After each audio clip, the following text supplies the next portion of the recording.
In the heart of the frozen Antarctic, where silence reigns and giants roam, one life fights against an ocean of odds. This is not just survival, this is destiny. The water was ink-black beneath the frozen ceiling of the world. Icebergs loomed like mountains adrift, creaking and groaning in the glacial twilight. Beneath them, in the endless blue depths, a solitary giant moved, graceful, deliberate, ancient. Her name was not spoken, for the ocean knew no language but sound and silence. Yet if she could name herself, she might be called Kara, the Wanderer. Her heart, larger than a small car, beat with the slow certainty of survival. Each pulse sent life through a body spanning 50 feet, a creature shaped by millions of years of evolution, a humpback whale, sovereign of the deep. Above her, the aurora shimmered faintly through fractured ice, casting green fire across the shifting ceiling of the sea. This was her world. This was her kingdom. But it was vanishing. Kara had endured months in the Antarctic feeding grounds, gorging on swarms of krill so dense they turned the ocean crimson. Each lunge was a thunderous act of grace-pleated jaws ballooning, seawater cascading from baleen plates as tons of tiny crustaceans disappeared into her cavernous throat. But the feast was over now. The sea had changed. The ice broke earlier this year, shattering like brittle glass under a warming sun. The krill clouds had scattered, dwindling under the stress of a rising temperature and the melting ice shelves that once nurtured them. Kara's senses whispered urgency. It was time. The great migration awaited. From the frigid jaws of Antarctica to the warm embrace of tropical waters thousands of miles away. She would journey without food, relying on the fat stores beneath her blubbered skin. It was a pilgrimage older than human history, a perilous path carved into the memory of her kind. But this year, something felt different. The ocean's song was broken, haunted by an unfamiliar hum, distant engines, metal voices beneath the waves. She exhaled in a misty plume, the sound like a sigh lost to eternity, and dove. The journey began. The Southern Ocean was no gentle cradle. It was a tempest forged of wind and steel-gray water, where waves reared like liquid mountains and gales ripped the surface into shrapnel. Kara surged through this chaos with unwavering power, her fluke slicing the abyss, propelling her forward with strokes that could shatter ships. For days she swam. The sun was a ghost above the storm, the moon a pale echo. Yet Kara's world was not one of sight but sound. The ocean thrummed with frequencies, a language older than continents. She sang as she traveled, her voice rolling through the depths in long, mournful notes. It was a song of longing, of orientation, of memory, telling the ocean she was alive. And the ocean answered. Other voices, far and faint, reached her, males, females, distant kin tracing the same ancient path. Their songs mingled in an orchestra of the deep, vibrating through her bones, threading comfort into the solitude.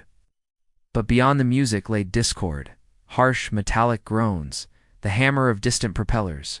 Ships. She veered wide of the unnatural sound. Done. But its presence shadowed her like a phantom. Humanity's reach extended even here, into the sanctity of her blue cathedral. On the 12th day the sea changed again, not in temperature, but in tension. A shiver passed through the water, carried by instinct more than sight. Kara dove deep, muscles coiling as her sonar painted a picture in the dark. Black and white predators, slicing through the gloom like knives. Orcas, the wolves of the sea. They came fast, a pod of 6, sleek bodies dancing in lethal symmetry. Kara angled downward, heart pounding not from fear, but from grim calculation. At her size, she was no easy kill. But she was not alone. A smaller shape clung to her flank, her calf, born in the warm seas last year, now a growing juvenile, but still fragile in the brutal logic of nature. Kara rolled, pushing the calf to her far side, placing her own bulk between him and death. The orcas circled like phantoms, white patches flashing in the dim light. Clicks and whistles lanced through the water, a hunt in orchestration. The first strike came low, a feint to test her reflexes. Kara spun, her fluke scything through the water with a force that could crush bone. Shockwave rippled outward, scattering the attackers for an instant, but they returned. They always did. The battle raged in silence, but for the pounding of hart's whale and predator alike, cacoing through the cathedral of the deep. Kara lashed and turned, driving the orcas back in bursts of fury. Her calf pressed tight against her side. At last, perhaps sensing the cost of victory, the killers relented, melting into the endless blue. Kara lingered in the depths, her calf trembling beside her, before rising slowly to the surface for air. She broke through in a geyser of breath, the cold air biting her lungs, and for a moment, the sky burned with fire. The aurora, dancing above the horizon. Survival was hers. For now, as days bled into weeks, the Southern Ocean yielded to temperate waters, the cold steel gray softening into a gentler blue. Hunger gnawed at Kara's reserves, but still she pressed onward, driven by an instinct deeper than thought. Ahead lay life, the breeding grounds, the continuation of her lineage, the promise of renewal. Yet the dangers were far from over. The hum returned, louder now, a freight train of sound beneath the surface. Kara veered, but this time the shadow found her. A ship. Its hull loomed like a cliff, slicing the water in roaring defiance of the natural order. Beneath it trailed a snare, a fishing net, discarded but not forgotten, a phantom limb of human greed. Kara sensed it too late. The ghostly web wrapped her fluke, biting into flesh with merciless grip. Panic thundered through her blood. She thrashed, the ocean boiling with her struggle, but the net held fast, tightening with every desperate stroke. Her calf circled helplessly, his clicks frantic in the dark. Kara's world narrowed to pain and silence. Her mighty heart labored, her strength bleeding into the sea. Then, like a whisper of grace, the current shifted, the net slackened, and with one last convulsive heave, it tore free, spiraling into the abyss. Kara drifted, exhausted, her blood trailing like a ribbon of sorrow. Yet she lived, and where there is life, there is hope. Weeks later, under a sun burning white in a tropical sky, Kara breached. Her body exploded from the water in an arc of glory, a cathedral of spray cascading in her wake.